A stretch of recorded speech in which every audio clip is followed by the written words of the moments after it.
అందరికీ నమస్కారం. ఈరోజు మనతో గుంటూరులో ప్రముఖ వైద్యులు, అమ్మాజీ పావని హాస్పిటల్ అధినేత డాక్టర్ నరేంద్ర వెంకటరమణ గారు మనతో ఉన్నారు. ఆయన ఈరోజు మన గ్రామీణ ప్రాంతాల్లో వివిధ ప్రదేశాల్లో పాము కాటుకు గురైతే తీసుకోవాల్సిన జాగ్రత్తలు, చికిత్సా విధానం, అసలు అన్ని పాములు కరిస్తే ఎలాంటి పాములు కరిచినా మనిషికి ప్రాణహాని ఉందా లేదా తదితర విషయాల్ని మనతో తెలియజేసేందుకు సిద్ధంగా ఉన్నారు. ముందుగా నరేంద్ర వెంకటరమణ గారికి నమస్కారం సార్. నమస్కారం అండి. సార్, పాము కాటుకు గురైతే ఏం చేయాలి? మొట్టమొదటగా మనకి పాము కాటు జనరల్గా నేను చాలా విషపూరిత కాటుల్ని నేను చూశానండి.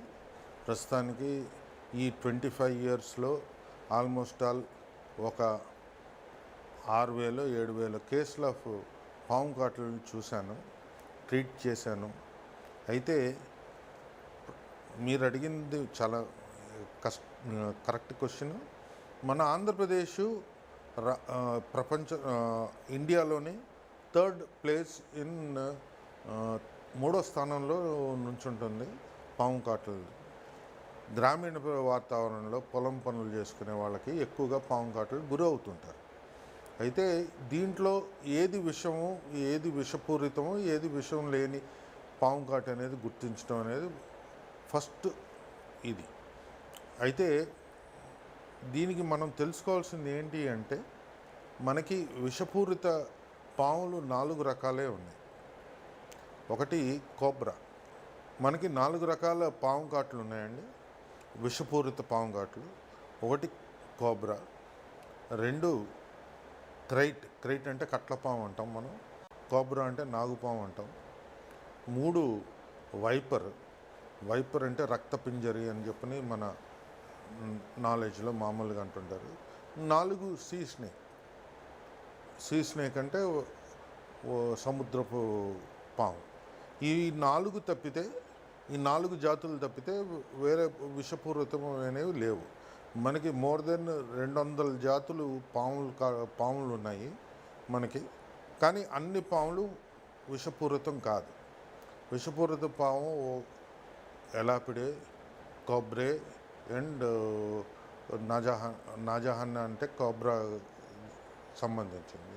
రసల్స్ వైపర్ అంటే వైపర్ సంబంధించింది.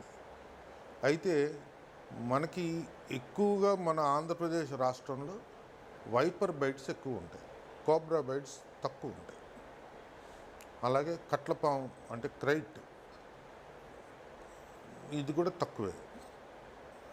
అన్ప్రొవోకేటెడ్ attack on prey or any person is viper. ఈ విషసర్పాలు కాటు వేసిన ఎంత సమయంలోపు మనిషికి ప్రాణహాని ఉంటుంది? మంచి క్వశ్చన్ అడిగారు. జనరల్గా మనకి నేను చెప్పాను కదా 4 జాతులు అని చెప్పి. సో ఫస్ట్ మనం మొదట తీసుకుంటే నాగుపాములో మళ్ళీ 2 రకాలు ఉంటాయి.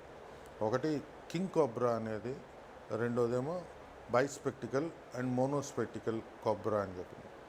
ఇవి ఏషియాలో ఎక్కువ కామన్గా దొరుకుతాయి.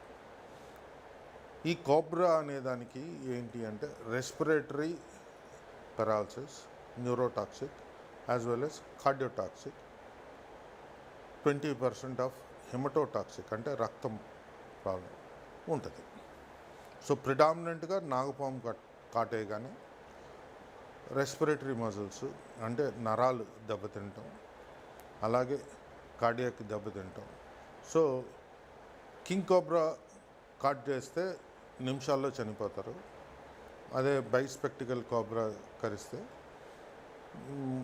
1 or 2 అవర్స్లో రెస్పిరేటరీ ప్రాబ్లం వచ్చి దానివల్ల క్రమేణా ఇదవటం జరుగుతుంది.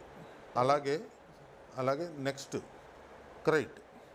క్రైట్ అనేది అంటే కట్లపాము అనే దానికి హెమటోటాక్సిక్ ఎక్కువ ఉంటుంది, కార్డియోటాక్సిక్ ఎక్కువ ఉంటుంది. సో ఇది వచ్చేది రసల్స్ వైపర్ అని చెప్పి అంటాం. అయితే మన ఇండియాలో వైపర్కి సంబంధించి 37 సబ్ క్లాసెస్ ఉన్నాయి, 37 రకాలు ఉన్నాయి. దాంట్లో అతి క్రూరమైనదని రసల్స్ వైపర్ అంటారు, అంటే చాలా కష్టమైంది. అలాగే కొన్ని వైపర్స్ ఉన్నాయి తక్కువ విషం ప్రభావం చూపించే వైపర్స్, అంటే కేరళలో అక్కడ ఉంటాయి. సో గ్రీన్ పిట్ వైపర్ అని చాలా ఒక 37 జాతులు ఉన్నాయి. సో ఈ వైపర్ వలన ఏమొస్తుందంటే ప్రిడామినెంట్లీ బ్లడ్ ప్రాబ్లమ్స్ వస్తాయి. సో దానివలన 3 రోజుల వరకు పేషెంట్ బాగానే ఉంటాడు. 4వ రోజు నుంచి రక్త ప్రాబ్లం వచ్చి కిడ్నీలు ఎఫెక్ట్ అయ్యి కిడ్నీ ఫెయిల్యూరు ఇవన్నీ వచ్చి చనిపోవటం జరుగుతుంటుంది. ఇప్పుడు క్షణాల్లో చనిపోతారు అనేది కొంత చెప్పారు మీరు, ఒక రకమైన పాము కరిస్తే. కానీ ఇప్పుడు మరి ఎక్కడైనా ఈ గ్రామీణ ప్రాంతాల్లో ఉండేవాళ్ళు ఎక్కువ పొలం పనులు ఇటు చేసుకునే వాళ్ళకే ఈ పాము కాట్లు గురే అవకాశం ఉంది. అంత సడన్గా అంత సీరియస్గా స్పాట్లో ప్రమాదం పొంచి ఉన్నప్పుడు ఎంత సమయంలోపు మనం ఇప్పుడు హాస్పిటల్కి రావాలంటే టైం పడుతుంది. ఈ లోపు ఏమైనా జాగ్రత్తలు తీసుకోవడానికి అవకాశం ఉందా ప్రాణం కాపాడుకోవటానికి? జనరల్గా ఎప్పుడన్నా పాము కాటు రాగానే అది విషం కాట లేకపోతే మామూలు విషం లేని పాము కాట అనేది గుర్తించగలగాలి. ఫస్ట్ పాయింట్ అంటే పాము కాటు విషపూరిత పాములకి కూరలు ఉంటాయి, 2 కూరలు ఉంటాయి. అవి 2 కూరలు ఇట్లా కాటేస్తే మనకి 2 స్పాట్స్ వస్తాయి. సో మామూలు పాములు అంటే విషం లేని పాములు కాటేస్తే ఒక వి షేప్లో ఘాటు పడుతుంది, అంటే ఒక 10-12 ఘాట్లు పడతాయి. సో మీకు ఫర్ ఎగ్జాంపుల్ శాండ్ స్నేక్ ఉంటుంది. శాండ్ స్నేక్ని చూస్తే అచ్చం నాగుపాములాగే ఉంటుంది, కానీ దాని కాటు చూస్తే మాత్రం ఒక 10-12 మార్క్స్ ఉంటాయి, హోల్స్ ఉంటాయి. సో ఫస్ట్ ఎవరైనా పేషెంట్ కానీ లేకపోతే ఎవరైనా పేషెంట్ని అటెండ్ అయ్యేవాళ్ళు చూడాలి ఏంటి అంటే పాము కాటు 2 ఘాట్లు పడ్డాయా. కొన్నిసార్లు ఏమవుద్దంటే ఈ వైపర్ అనే స్నేకు దాని కూరల్ని ఇరక్కొట్టేస్తుంది, అంటే కొట్టినప్పుడు ఇరక్కొట్టేస్తుంది. సో అది ప్రీవియస్గా అప్పుడు దాని ఒక్కొక్క కూర ఇరిగిపోయినా కానీ ఇంకో కూర ఉంటుంది, ఆ ఒక్క కూరతోటి గుచ్చుతుంటుంది. సో ఎలుకని చంపినా కప్పని చంపినా లేకపోతే దేనిని చంపినా దాని టూత్ పోద్ది. సో మనం ఫస్ట్ తీసుకోవాల్సింది ఏంటంటే 2 మార్క్స్, అంటే 2 కూరలు పడ్డాయా లేకపోతే సింగిల్ కూర పడిందా, అంతే. అది గుచ్చిందా లేదా అనేది. సో అది గుచ్చిన వెంటనే అక్కడ కొద్ది బ్లడ్ వచ్చి అది క్లాట్ అయ్యి ఆ చుట్టూతా ఒక ఎర్రటి మార్క్ లాగా వచ్చి ఎరితిమా అంటాం దాన్ని, అట్లాగ వచ్చి ఉంటుంది. సో దాన్ని బట్టి ఇది విషపూరిత స్నేక్ బయట లేకపోతే మల్టిపుల్ ఫ్యాంగ్ మార్క్స్, అంటే ఒక వి షేప్లో పళ్ళ గుర్తులు ఘాటు ఉంటే మనం గుర్తించి ఆ ప్రకారంగా ఫస్ట్ చేయాల్సింది ఏంటి అంటే రక్త ప్రసారణం పైకి రాకుండా ఒక టార్నికే అని చెప్పిన ఒకటి కడతారు, అంటే కాలుకో లేకపోతే ఎక్కడ కుట్టిన ప్రదేశంలో దానికి ఒక అడుగు 1 ఫీట్ అంటే 12 ఇంచెస్ దూరంలో ఒక గట్టి దారంతో లేకపోతే తాడుతోటో లేకపోతే గుడ్డతోటో గట్టిగా కడతారు, రక్త ప్రవాహం పైకి పోకుండా. అది ప్రతి 2 అవర్స్కి ఒకసారి మళ్ళీ రిలీజ్ చేయాలి, మళ్ళీ కట్టాలి. అదొక్కటే చేయాలి. 2 అక్కడ కొయ్యటం, కొరకటం, రక్తం పీల్చి పోయటం అట్లాంటిది చేయకూడదు. ఎందుకంటే విషపూరిత పాము కనుక కాటేసినప్పుడు అది టిష్యూ, అంటే మనకి బాడీలో టిష్యూ అనేది ఉంటుంది, దానికి ఎంత తక్కువ డ్యామేజ్ జరిగితే అంత తక్కువ అబ్జార్ప్షన్ అనేది ఉంటుంది. సో సినిమాల్లో చూపించినట్టు లేకపోతే వేరే చోట చూపించినట్టు కొరికి విషం పీల్చి ఊసేస్తాము ఇట్లాంటివి ఏవి చేయకూడదు. అలాగే కోసి పిండటాలు కూడా చేయకూడదు, కోయటాలు గీయటాలు చేయకూడదు ఆ ఏరియాలో. ఎందుకంటే అక్కడ ఎంత డ్యామేజ్ చేస్తామో అంత త్వరగా బ్లడ్ కారటం అనేది జరుగుద్ది. అలాగే తద్వారాగా బ్లడ్ అనేది కూడా జరుగుద్ది. సో 99% మనం ఒక ఐస్ గడ్డని అక్కడ పెట్టేస్తే పాము కాటు విషము ఈజ్ అ ప్రోటీన్. సో హీట్లో కానీ కోల్డ్లో కానీ అది గడ్డగట్టేస్తుంది. సో ఒక ఐస్ ముక్క పెట్టేసేసి అక్కడ ఒక కట్టేస్తే ఆ విషము అక్కడికక్కడ క్లాట్ అయిపోవటం ఆగుద్ది ప్రవేశించకుండా. 2 టార్నికే ఒకటి కట్టాలి. ఇంకా ఆ తర్వాత డాక్టర్ దగ్గరికి తీసుకెళ్ళాలి. సాధ్యమైనంత వరకు పాముని చంపి తీసుకెళ్ళగలిగితే డాక్టర్ గుర్తించగలుగుతాడు ఎటువంటి పాము అనేది.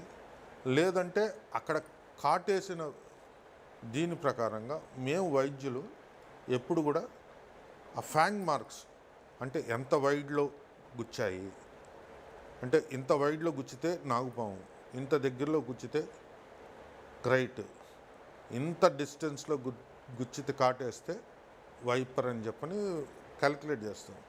ఆ ఫ్యాంగ్ మార్క్స్ బట్టి అక్కడ ఉన్న లోకల్ రియాక్షన్ బట్టి అది విషపూరితమా కాదా అని చెప్పని గుర్తించి దాని ద్వారాగా పాలివాలెంట్ యాంటీవీనం అనేది ఇస్తాం.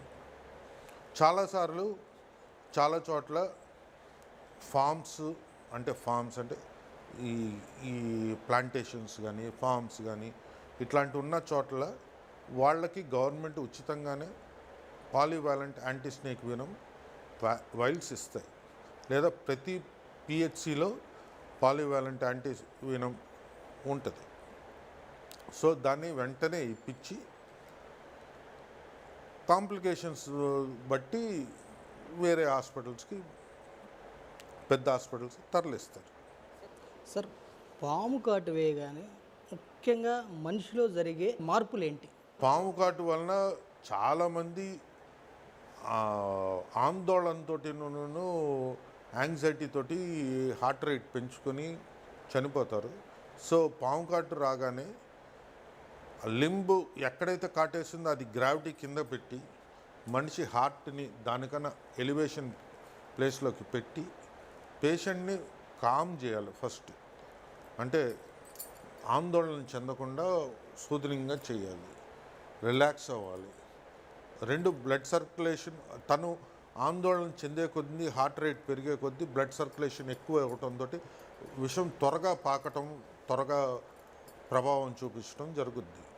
సో కూల్ చేయటం, పేషెంట్ని ఏమవుదు అని చెప్పటం, కామ్ చేయటం, మెంటల్గా కామ్ చేసి ఫిజికల్గానే రిలాక్స్డ్ పొజిషన్లో పెట్టి నడిపిస్తుంటారు. చాలామంది పడుకోకూడదు, నుంచోకూడదు, ఇది అది అని చెప్పని పరిగెత్తిస్తాం. ఏదో ఈ మూఢనమ్మకాలు అట్లాంటివి ఉన్నాయి. లేదా వైద్యుడి దగ్గర తీసుకెళ్ళి, నాటు వైద్యుడి దగ్గర తీసుకెళ్ళి కళ్ళల్లో రసాలు పోయటాలు, ఇవి అవి ఉంటాయి, వాంతి చేయించటాలు ఏవి ఉంటాయి. ఇట్లాంటివన్నీ చేయకుండా, టైం వేస్ట్ చేయకుండా వెంటనే డాక్టర్ దగ్గరికి రాగానే వస్తే మంచి వైద్యం జరుగుద్ది. ఎంత సమయం దీనికి ఇప్పుడు టై కట్టడం కానీ లేకపోతే ఐస్ ట్యూబ్స్ పెట్టడం కానీ ఇది పెట్టిన తర్వాత ఎంత సమయం వరకు దానికి రక్షణ ఉంటుంది? పాయిజన్ అయినా కానీ ఏ స్నేక్ బైట్ అయినా కానీ ఇట్ డిపెండ్స్ అపాన్ ది ఇనాకులం అంటాం. ఇనాకులం అంటే అది విషం ఎంత లోపలికి పంపించింది. పాములు అంటే నేను వైల్డ్ లైఫ్లో ఉన్నాను కాబట్టి, నేను పాముల్ని హ్యాండిల్ చేశాను. పాములతోటి ఎలా చాలా పాములను పట్టుకోవటం, చేయటం అవన్నీ చేశాను కాబట్టి నాకు తెలుసు. పాములు కూడా చాలా తెలివైనవి. ఒక్క డ్రాప్ ఆఫ్ విషము దానికి సెక్రీట్ అవ్వాలి అంటే 3 నెలలు కానీ 2 నెలల నుంచి 3 నెలలు పడుతుంది. సో ప్రతి పాము కూడా విషాన్ని వేస్ట్ చేసుకో, ఆ విషము దానికి తిండి తినడానికి కోసం కాటేస్తుంటాయి. సో ఎవరైనా మనుషులు వచ్చినా కానీ అన్లెస్ మనిషి దాని మీద కాలు వేస్తే కానీ అది కరవదు. చాలాసార్లు బుసకొట్టో లేకపోతే అలికిడి చేసో లేకపోతే వాటి వైబ్రేషన్ తోటి, మనుషులు నడక వైబ్రేషన్ తోటి వెళ్ళిపోతాయి. అయితే అన్ప్రొవోకేటెడ్గా అంటే నువ్వు ఏమి చేయకపోయినా కానీ వచ్చి కాటేసేది ఒక్క వైపర్ తప్పితే మిగతా ఉండవు. అయితే ఇవి కూడా చాలా వరకు పాయిజన్ స్నేక్స్ డ్రై బైట్స్ అని చేస్తాయి. డ్రై బైట్స్ అంటే కాటేస్తాయి కానీ కరుస్తాయి కానీ విషాన్ని దింపవు. విషాన్ని దింపేవి రెండు, ఒకటి క్రైటు, ఇంకోటి వైపర్. నాగుపాము అయితే మాత్రం చాలాసార్లు అది దించదు. ఒకవేళ అది పాయిజన్ని కంట్రాక్ట్ చేసింది అంటే, ఇంజెక్ట్ చేసింది అంటే, it is hardly 1 hour to 2 hours for a respiratory paralysis. So మనము పాములు జనరల్గా ఉండే హ్యాబిటెట్ అంటే పొలంకి వెళ్తున్నాం, లేకపోతే ఇక్కడికి వెళ్తున్నాం, సో షూ వేసుకొని వెళ్ళటం అనేది ఇంపార్టెంట్. రైతులు కానీ పొలం పనులు చేసేవాళ్ళు కానీ మోస్ట్ ఆఫ్ ద టైమ్స్ పాములు కప్పల కోసం, ఎలుకల కోసం, పొలాల్లో ఎలుకల కోసం వస్తుంటాయి. సో మనకి పాములు ఉంటాయి కాబట్టి అని చెప్పి అందరూ పొడిగాటి బూట్లు వేసుకొని వెళ్ళటం అనేది చాలా ఇంపార్టెంట్. పాము కాటు వేసిన తర్వాత అన్కాన్స్టిట్యూన్స్లోకి వెళ్తారు. అది ఎంత సమయం లేకుంటే వెంటనే వెళ్ళే అవకాశం ఉంటుందా? జనరల్గా పాము కాటు వేసిన తర్వాత కన్ఫ్యూజన్లోకి వెళ్తారు. తర్వాత న్యూరలాజికల్ డెఫిసిట్స్ వచ్చేది కోబ్రాకి అయితే 60% ఉంటుంది, క్రైట్కి అయితే 40% ఉంటుంది, 10% ఏమో క్రైట్కి ఉంటుంది. సో కన్ఫ్యూజన్లో ఉంటారు. తర్వాత చూపు ఆనదు, చూపు ఆనదు. తర్వాత గాలి తీసుకోవటం, కళ్ళు పడిపోవటం, వాలిపోవటం అనేది జరుగుద్ది. ఆ తర్వాత గాలి తీసుకోవటం ఇబ్బంది అవుతుంది. ఆ తర్వాత నొరగ అనేది వస్తుంది, పల్మనరీ ఎడిమా అంటే ఊపిరితిత్తుల్లో నీరు జారటం, నోటి ద్వారాగా సొంగగా రావటం అది జరుగుద్ది.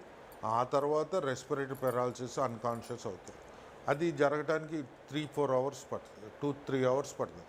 అదే పాము ఎంత విషాన్ని దింపింది అనే దాన్ని బట్టే మనకు ఉంటుంది మోస్ట్ ఆఫ్ ద టైమ్స్.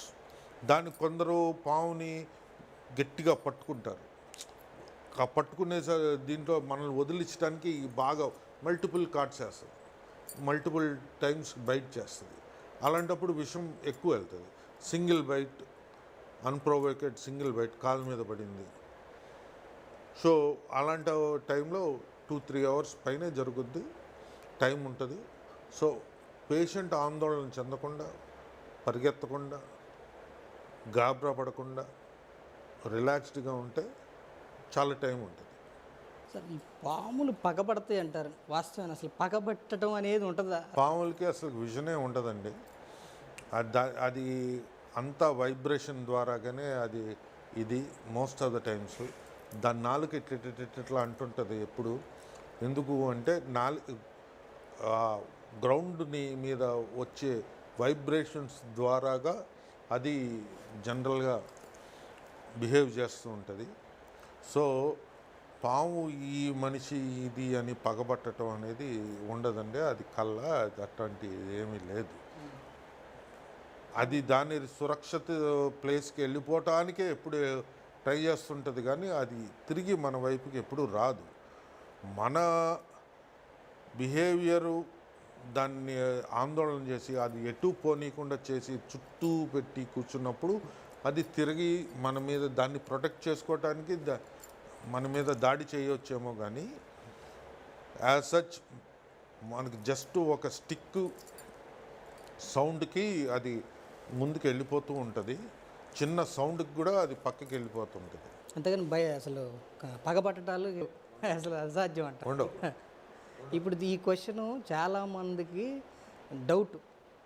పాములు పొలాల్లో గ్రామీణ ప్రాంతం ఉండే వాళ్ళకి ప్రతి ఒక్కరికి ఇది ఒక డౌట్. మనం పామును తొక్కాం, కదిలించి వచ్చాం, అది పగబడుతుంది అనే భయాందోళన 100కి 90% ఉంది. అదే చెప్తున్నాను కదండి, పాములు మన ఇకోసిస్టంలో చాలా ఇంపార్టెంట్. రైతుకి అసలుకి పెస్ట్లు అంటే పంటని హాని చేసే వీటిల్లో ఎలుక ఒకటి, మిడతలు ఒకటి, పురుగులు ఒకటి, కప్పలు, ఇవన్నీ రైతుకి హానికరమైనవి. వీటిలన్నిటిలో 3-4 జాతుల్ని తినేది పాము. సో పాము అనేది పొలాల్లో ఉంటుంది. లే జనరల్గా మీరు పాము కాట్లు పొలాలే అనుకుంటారు, కానీ చాలా వరకు పొలాలే కాకుండా చెట్ల మీద కూడా ఉంటాయి. తాటి చెట్ల మీద, తాటి ఈటల మీద ఎక్కువగా ఉంటాయి. సో మన కళ్ళు గీతగాళ్ళు వీళ్ళు కూడా చాలామంది పాము కాటుకి గురవుతుంటారు. అక్కడ పాము కాటు ఎక్కువ వైపర్ ఉంటుంది. ఇప్పుడు అంత చెట్టు హైట్ మీదకి ఇది ఎలా వెళ్తుంది? అది ఆ పాములు అక్కడ ఆ ఏరియాస్కి ఎక్కువ వెళ్తాయి, ఎందుకంటే సురక్షితంగా ఉంటుంది. ప్లస్ ఈత చెట్లు, తాటి చెట్లు వీటిల్లో పాములు బాగా నివసిస్తుంటాయి. హాస్పిటల్కి వస్తే ట్రీట్మెంట్ ఏ విధంగా ఉంటుంది? సో మేము రాగానే ఫస్ట్ పాముని ఒకవేళ వాళ్ళు తీసుకొస్తే పాముని ఇట్లా వెలకలా వేస్తే వెంట్రల్ స్కేల్స్ అని చెప్పని ఉంటాయండి. ఆ వెంట్రల్ స్కేల్స్ ఫ్లాట్గా ఫుల్గా ఉంటే కనుక అది పాయిజనస్ స్నేక్. అదే poisonous snake non poisonous snakes అనడానికి డిఫరెన్సెస్ కొన్ని ఉంటాయండి. ఒకటి, దాని తల చూస్తాం, అది రెక్టాంగులర్గా ఉందా, ట్రయాంగులర్గా ఉందా అనేది చూస్తాం. సో ట్రయాంగులర్గా ఉండే ఎక్కువగా వైపర్స్ ఉంటాయి. Round heads are non poisonous. Head స్మాల్గా ఉండి బాడీ లార్జ్గా ఉండేది కూడా నాన్ పాయిజనస్. హెడ్ కొద్ది పెద్దగా ఉండి బైస్పెక్టికల్ కోబ్రా అయితే, లేకపోతే దానికి చారలు ఉంటాయి వైపర్ అని. సో అది తర్వాత అట్లా పిట్స్ అని ఉంటాయి, లోరియల్ పిట్స్ అని. తర్వాత స్కేల్స్ ఓవర్ ది హెడ్. అంటే మనం చంపేసిన వాళ్ళు తలని చెదకొట్టేస్తారు కాబట్టి చాలా వరకు తెలియదు. సో అందుకనే మనం పావుని వెలకలా తిప్పి దాని వెంట్రల్ స్కేల్స్ ఫ్లాట్గా సింగిల్ స్కేల్స్ ఉన్నాయా లేదా అనేది చూసి అది పాయిజనస్ స్నేకా నాన్ పాయిజనస్ స్నేకా అని ఫస్ట్ చూస్తాం. అదైన తర్వాత పేషెంట్ని లోకల్ ఎగ్జామినేషన్ చేస్తాం. అంటే పాము కాటు ఎక్కడేసింది, సో అక్కడ బైటు 2 ఉన్నాయా, సింగిల్ ఉందా, లేకపోతే మల్టిపుల్ ఉన్నాయా అని చూస్తాం.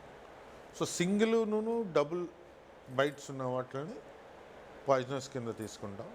మల్టిపుల్ బైట్ అంటే ఒక 7 నుంచి 10 వరకు ఫ్యాంగ్ మార్క్స్, కోరల్ గుచ్చుకున్నదైతే నాన్ పాయిజనస్ కింద తీసుకుంటాం. అదైన తర్వాత పేషెంట్ జనరల్ కండిషన్ చూస్తాం. అదైన తర్వాత న్యూరలాజికల్ ఎగ్జామినేషన్ అని చూస్తాం. న్యూరలాజికల్ ఎగ్జామినేషన్లో ఎక్స్టర్నల్ ఆఫ్థల్మోప్లీజియా అనేది ఫస్ట్ కనపడేది. ఎక్స్టర్నల్ ఆఫ్థల్మోప్లీజియా అంటే కళ్ళు 2 కదపలేడు, అలాగే ఉండిపోతాయి. ఇటు చూడు అంటే చూడలేడు. ఇవేమో ఈ కన్ను రెప్పల్ని ఇట్లా వాల్చిపోయి ఉంటాయి. పైకి చూడు అంటే కూడా ఇట్లా పైకి చూసి ఇట్లా మూసుకుపోతుంది. దాన్ని టోసిస్ అంటాం. సో ఎక్స్టర్నల్ ఆఫ్థల్మోప్లీజియా, టోసిస్ అండ్ ఇట్లాగంట గ్రిమేస్, ఇట్లా అనుకోవటం అంటే ఫేషియల్ మజిల్ వీక్నెస్, అండ్ ఇక్కడ రెస్పిరేటరీ మజిల్ అంటాం. సో వీటిని బట్టి అది న్యూరలాజికల్ ప్రాబ్లం అని తెలుసుకుంటాం. అది లేని పక్షంలో బ్లడ్ టెస్ట్కి పంపిస్తాం. బ్లడ్ టెస్ట్కి పంపించి blood clotting time, bleeding time, తర్వాత పీటీటీ ఐఎన్ఆర్ అనేది ఒక చెక్ చేసుకుంటాం.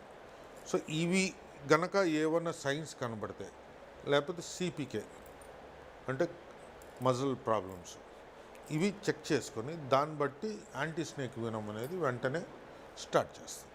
యాంటీ స్నేక్ వినం అనేది కూడా చాలా అరుదైంది, చాలా కష్టంగా దొరుకుతూ ఉంటుంది కాబట్టి దాన్ని ఎవరికి పడితే వాళ్ళకి వేస్ట్ చేయకూడదు. సో ఒక డాక్టర్ అనే వ్యక్తి ఫస్ట్ అసలుగా ఆ పేషెంట్కి అది పాయిజన్ స్నేక్ బయట నాన్ పాయిజనస్ అనేది తెలుసుకొని వచ్చిన ప్రతి పేషెంట్కి యాంటీ స్నేక్ వినం ఇవ్వకూడదు. సిమ్టమ్స్ బట్టి, వాళ్ళ కండిషన్ బట్టి ఇచ్చుకుంటూ వెళ్ళాలి. కొంతమందికి ఈ రక్తం గడ్డకట్టడం, పలుచనైపోవటం అంటారు. ఏంటి దాని లాజిక్? అంటే స్నేక్ బైట్, స్నేక్ వినము ఒక ప్రోటీన్. సో అది రక్తం మన క్లాటింగ్ ఫ్యాక్టర్స్ని ఎఫెక్ట్ చేసి గడ్డ కట్టకుండా పలచబట్టడం కానీ కారిపోవటం కానీ చేస్తుంది. సో దానివల్ల ఇంటర్నల్ బ్లీడింగ్ అయిపోయి మెయిన్ ఆర్గన్స్లో బీడైపోయి ప్రే చనిపోద్ది. అంటే అది కాటేసింది తినటానికి, అది కాటేసిన యానిమల్ని ఎలుకో లేకపోతే కప్పనో లేకపోతే ఏదో చిన్న సైజు వీటిలో కాటేసి అది అది చచ్చిపోయిన తర్వాత దాన్ని మింగి తింటుంది. So same thing happens with human physiology. So blood అనేది మన బాడీలో ఒక దీంట్లో ఉంటుంది. దానికి మనకి 10 క్లాటింగ్ ఫ్యాక్టర్స్ ఉంటాయి.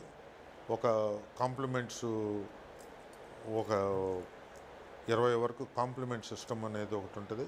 సో ఇవన్నీ బ్లడ్ని ఒక ఫ్లూయిడ్ స్టేట్లో మెయింటైన్ చేయటం జరుగుద్ది.